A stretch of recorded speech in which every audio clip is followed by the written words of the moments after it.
श्री राम समर्थ। नित्य नियम करने का अर्थ क्या है? नित्य नियम करने का अर्थ है निरंतर नित्य में रहना। हम मूलतः स्वयं नित्य है, फिर भी अनित्य में रहते हैं। परमात्मा नित्य है, उसे भूलकर विषय जो अनित्य है उसमें व्यग्र है।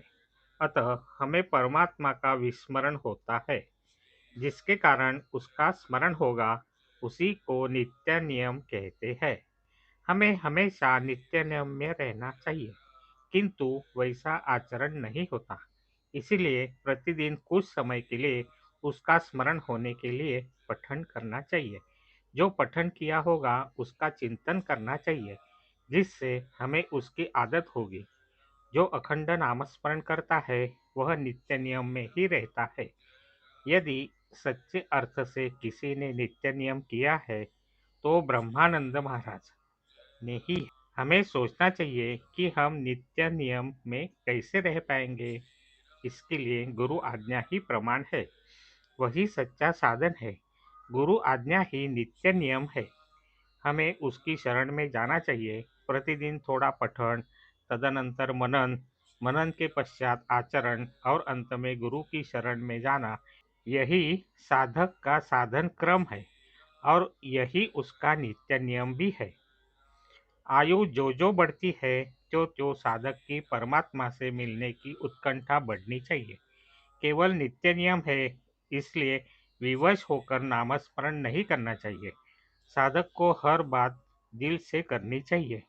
यह ध्यान में रखा जाए कि संकित मन से की हुई साधना में अपवित्रता आ जाती है। परमार्थ में श्रद्धा ही मुख्य पूंजी है। ऐसी श्रद्धा हो कि साधना में संतोष ही सर्वस्व है। जैसे थर्मामीटर में हम बुखार कितना है यह देख पाते हैं, वैसे साधना करते समय हमें संतोष कितना मिलता है यह भी देखना चाहिए। साधक को विश्व में कितने दोष है यह नहीं देखना चाहिए, क्योंकि उन दोषों के बीज हम में ही होते हैं। कीर्ति, लालसा, मान सम्मान बहुत घातक होते हैं। बड़े बड़े साधकों की भी कीर्ति लालसा के कारण अधोगति होती है। उसी प्रकार धन और काम वासना का संयम न रखने के कारण साधनों का भी परमात्मा के पास पहुँचते पहुँचते पतन होने लगता है। विश्व के ये सारे बंधन हमें बंधन में डालते हैं। भगवान का पास ही असली पास है।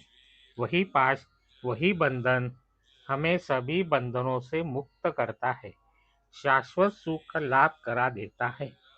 जग में प्राप्त होने वाले मान सम्मान से कभी मोहित नहीं होना चाहिए।